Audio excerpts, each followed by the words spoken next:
and welcome to another episode of The Jamie Hughes Show. My name, as always, is Jamie Hughes, and today I'm going to be giving you my review of Game of Thrones Season 7, Episode 4, which was entitled The Spoils of War. Now, if you want to keep up to date with all my latest videos, then make sure you hit that subscribe button. And as always with my videos, this review may include spoilers, so you have now been warned. If you guys want more Game of Thrones content, then make sure you check out Costume Cinematografico's channel. She reviews every episode of Game of Thrones, but she also takes an in-depth look at the costumes of the world of Game of Thrones. She's got an awesome channel. If you guys want to go and support her, then make sure you click the link down in the description below, which sends you to her channel. Now let's jump into this review then, and I'm going to start things off this week in Winterfell. I know there was the scene with Bronn and Jaime before that, but I just want to kind of touch on the Winterfell stuff first before we get on to the Bronn and Jaime storyline for obvious reasons. So we started off in Winterfell.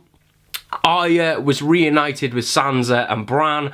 I really love this sequence. I love the way in which Arya tried to get into Winterfell and she was stopped by the two guys, and she just showed her badass side, because then after that she showed her vulnerable side. But I don't know if it was just me, but their meeting in the crypt felt, there was something really kind of a little bit awkward between the two. It felt like a really awkward exchange where we had the one with Jon and Sansa where that was really genuinely quite like emotional and heartfelt. There was just something a little bit off for me with those two reuniting. Maybe it's because it could be jealousy on Arya's part, obviously, because she said to Sansa, "Do I have to call you Lady Stark now?" And Sansa said yes, kind of in a jokingly way. But we always know there's kind of been, although they're the two girls in the Stark house, so there's always been that kind of little bit of friction. And Arya obviously sees herself more as a boy and more an outsider. So maybe there is a little bit of jealousy there because, you know, she's been away for so long and she's come back and now Sansa is the Lady of Winterfell. But I really love their exchange. I love that Arya is back in the safe haven, or the safe haven as it were, of Winterfell. She reunited with Bran. Again, wasn't really too fussed with this. I just find Bran really awkward now. I've never been a fan of his storyline or his character. I know he's going to be really integral to the story going forward, but he's just such an annoying little bitch, to be honest with you. I just don't really have a lot of time for him. And again, that was kind of backed up with the fact the whole scene with Littlefinger, which was quite cool. It was a throwback. The whole chaos is a ladder thing was a throwback to Littlefinger in season 3. But it's just like, yeah, you can see the world and whatever. It was quite a nice scene where he gave Arya the knife and was like, you know, it's useless for a cripple, because it was kind of like Arya. That was kind of what she needed to like bring her back into the fold of the Starks. I felt she needed that little bit of reassurance, and you know, she is a badass. We had the scene, which I think was probably the sweetest scene for me in this whole sequence, and that was where Podrick said to Brienne of Tarth that she had kept her promise to Catelyn, and although Brienne kind of feels like she has failed, technically she has, and when she was gonna snap at Podrick and she never, and she was like, "Oh, you know, thank you." That was kind of sweet because it was an emotional side we don't really get to see of Brienne very often. Their little sword fight and exchange was really cool, and the line, "Who taught you that?" No one, was just brilliant, and I can't wait to see the whole dynamic of Winterfell change now, because we've gone from having no Starks at all in Winterfell to having 3 there now ready to fight and kick ass. Moving on from that, we went to Dragonstone, where Jon and Daenerys discovered the dragon glass, the caves there. There was that really cool moment where Jon showed Daenerys the first men and the children of the forest, their etchings and their drawings, and obviously they realised that they had to come together to fight a common enemy in the Night King and the White Walkers. And that was a really cool scene, because again, it was where they decided to put their differences aside for a split second. And I really loved the scene for how much power Daenerys had, where she was like, you know, I want to help your people, but you've got to bend the knee, and your pride worth more than their survival. It was really great, and it's been really great progression from Daenerys this series. It feels like she is taking a stand on her own, as is Jon. You know, they're conflicting, but they're doing it on their own terms. They're not really listening to their advisors as much. They're doing what they feel is right, and I love that. Line of the night for me was when Tyrion told Daenerys that High Garden had been taken, even though they took Castle Rock, and they were just about to start rowing, and Davos was like, yeah, we should probably go. It just really made me laugh. Again, that dynamic was great, where she looked to Jon for advice, because I think she sees a lot of herself in Jon, maybe for more reasons than one, who knows, but it was just really nice to see that dynamic, is that she is starting to trust Jon, and she realises now what Jon has kind of gone through. And I think she's trying to learn a bit from Jon, which is nice to see. And obviously he gave the advice of, don't be like everybody else, do what you must do. But then we kind of know what is going to happen. Before I start talking about that, how much sexual tension was there between Jon and Daenerys in that cave?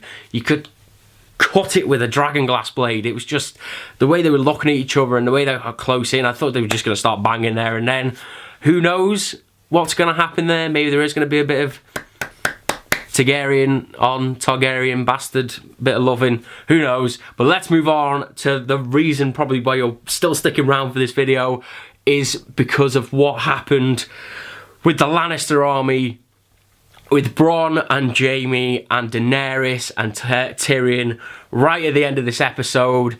Just when you thought you knew what was going to happen, you were still reeling from that double swerve last week.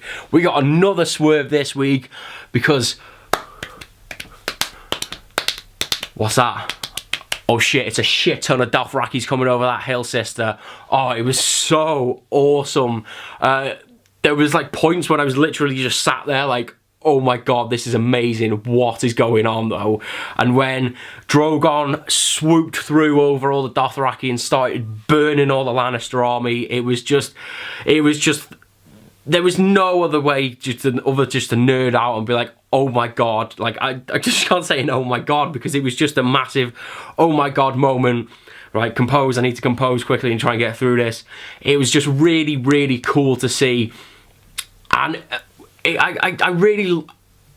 it was just an awesome bit of sequencing, but to try and grab some story out of it, like the fact that Daenerys has done this now, and she's been saying for so long, for 7 seasons and 3 episodes, that she needs to get to Westeros and she needs to do something, and now she finally has done it. She may not have done it in the right way, but it's kind of showing shades of her dad, the Mad King. He's riding across the seas to go and attack Westeros to get what he wants. And it was a really strong message from Daenerys to the fact that, as I said, she's not really listening to her advisors. She's doing what she wants, and that was great. And it was so bittersweet, this scene, for me, because it was so awesome to see that almost not coming of age, but that rise to power from Daenerys. But she was doing it against 2 of possibly my favourite characters. I really like Jaime, even though he can be a bit of a dick. And Bronn has been my favourite character since the moment he debuted on Game of Thrones. I love him, and there was so many times my heart was in my mouth because I thought he was going to die. I'm glad he didn't. It was really great to see.